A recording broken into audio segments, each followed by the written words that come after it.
start piping some petals.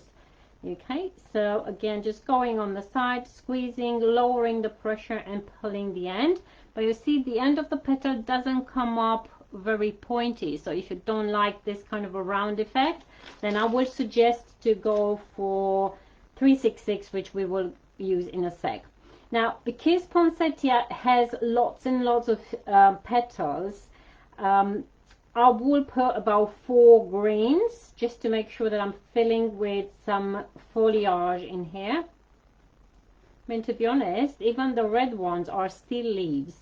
On the poinsettia, you've got flowers, but the flowers are the little bits in the center, which you quite often think that there are actually just the stamens of the flower.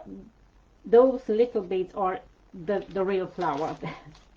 Sounds weird, but I'm going to start now using the 366, and you see this is like the it's got the shape of the big oval bird. So if you pipe with it so that you don't see that opening, that V shape, then you get this kind of a shape for the petals. I'm going to start pipe full petals to make sure that the flower looks a bit more rich. I'm going to pipe a support like a circle around. That's literally just to lift up the petals. It can be piped with any color. And I'm going to start now piping the first 4 petals, keeping the nozzle so that the V shape is placed on the side. So if I look from the top, I cannot see that V shape of the nozzle. So I'm going to start piping from the center, squeezing with pressure to whatever length you want, and then you lower the pressure, you stop the pressure, and you pull away. And then you do the second one, and you place them like in a cross shape.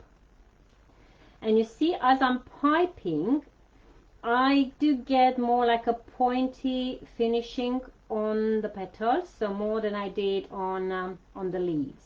But that's due to the piping nozzle. And another one in here, that's going to be my 4th petal.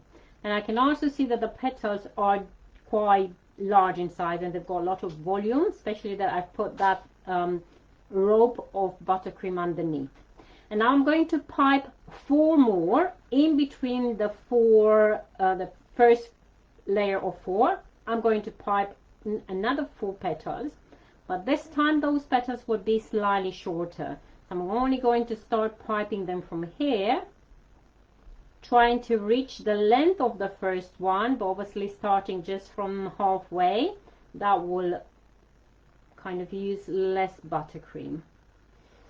And again, another one in here, keeping the nozzle 45 degrees against the piping surface, the end of the back towards 3 o'clock for right-handed, 9 o'clock for left-handed. Okay, and I've got kind of a finished flower, but if you want to add more petals, you go with the nozzle, lift it a little so that you get more like an upright, not quite 90 degrees, but about 65 to 70 degrees angle, and you pipe few short petals. So this time just very short petals pointed towards the center. If the petal turns up too long, you can pinch the excess, but that's what you have to do. Put another 4 petals and get that center nicely finished. Now, I don't have any yellow buttercream prepared or any piping cream, because I said I'm going to stress more in how we do those flowers quick and easy. I'm going to use some gold pearls to finish off the center. Now you can get a tweezer, or you can just sprinkle some of the little pearls in the center. That's going to give a nice finishing to your little pipe flower.